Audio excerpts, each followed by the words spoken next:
안녕하십니까? 좋은 아침입니다. 오늘도 여호와의 회의에 오신 분들을 환영합니다. 오늘 주신 말씀은 마가복음 15장 10절입니다. 이 말씀 제가 받들을 읽습니다. 이는 그가 대제사장들이 시기로 예수를 넘겨준 줄 알미러라.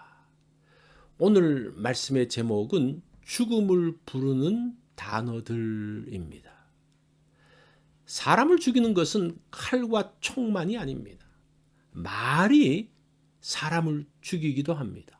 어떤 말을 하느냐에 따라서 사람이 죽기도 하고 살아나기도 합니다.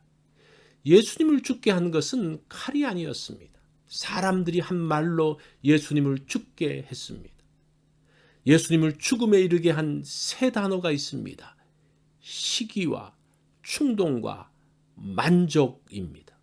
이 세 단어가 힘을 합치면 누구든지 죽일 수 있습니다. 10절 말씀을 다시 볼까요? 이는 그가 대제사장들이 시기로 예수를 넘겨준 줄 알미러라.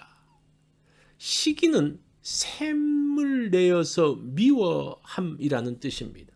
시기는 비교하고 경쟁하면서 생깁니다.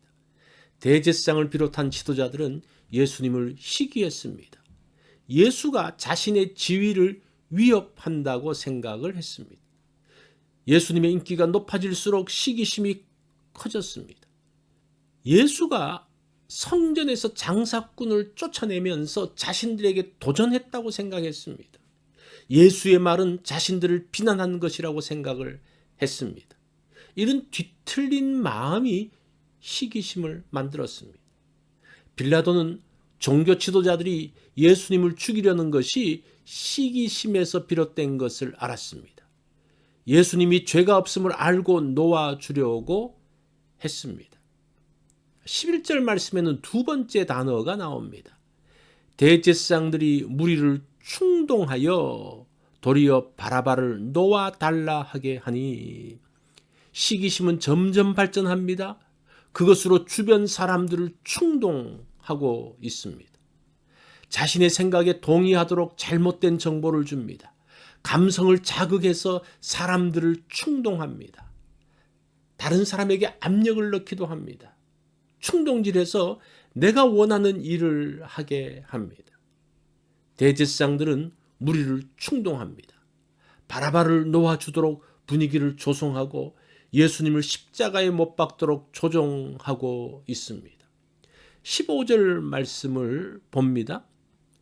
빌라도가 무리에게 만족을 주고자 하여 바라바를 놓아주고 예수는 채찍질하고 십자가에 못 박히게 넘겨주니라. 세 번째 단어가 나오죠. 만족이라는 겁니다. 베드로는 대제사장의 의도를 알고 있었습니다. 빌라도의 관심은 정의 실현이 아닙니다. 유대 땅이 시끄러워지지 않게 하는 것입니다. 그래서 무리가 원하는 대로 결정을 합니다. 무리가 원하는 대로 바라바를 놓아줍니다. 예수님을 십자가에 못 박는 결정을 내립니다. 이 결정은 빌라도와 대제사장과 무리 모두를 만족시켰습니다. 한 사람이 죽어서 모든 사람을 만족시킨다면 좋다고 생각을 했습니다. 그로 인해 예수님은 십자가에 달리게 되었습니다. 예수님의 죽음은 시기심에서 시작되었습니다. 시기심이 사람을 미워하게 했고 사람들을 충동하여 예수님을 제거해버렸습니다.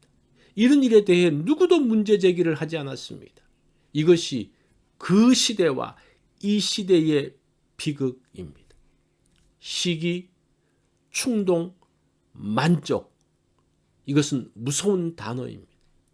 이것들이 함께하여 하나님의 아들을 죽였습니다. 의인을 범죄자로 만들고 악인을 무죄로 바꾸었습니다. 주변 사람들을 공범자로 만들어버렸습니다. 이 세 단어가 모이면 자신이 원하는 일을 할 수 있습니다. 다른 사람을 받아주는 유연성과 포용력은 무서운 시기심을 덮을 수 있습니다. 정확한 분별력은 충동에서 벗어날 수 있습니다.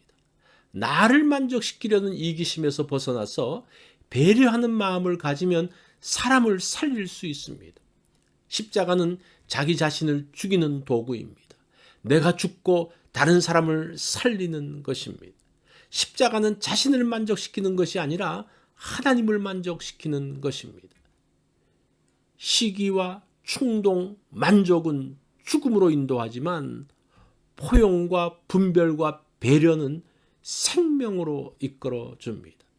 주변 사람을 포용하는 마음을 갖기 원합니다. 말을 듣고 상황을 정확하게 분별하기 원합니다. 나 중심에서 벗어나서 남을 배려하기 원합니다. 그로 인해서 우리가 사람을 살리는 일들을 하기 원합니다. 어떤 단어가 내 주변을 맴돌고 있습니까? 시기와 충동, 그로 인한 만족은, 그런 단어는 사람을 죽입니다. 포용과 분별, 그로 인한 배려는 사람을 살립니다. 오늘 하루 동안 나의 입술이 살리는 단어로 가득하기를 원합니다.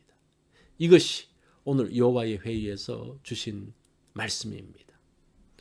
오늘 하루는 살리고 세우는 단어를 많이 사용하는 그러한 날이 되기를 바랍니다.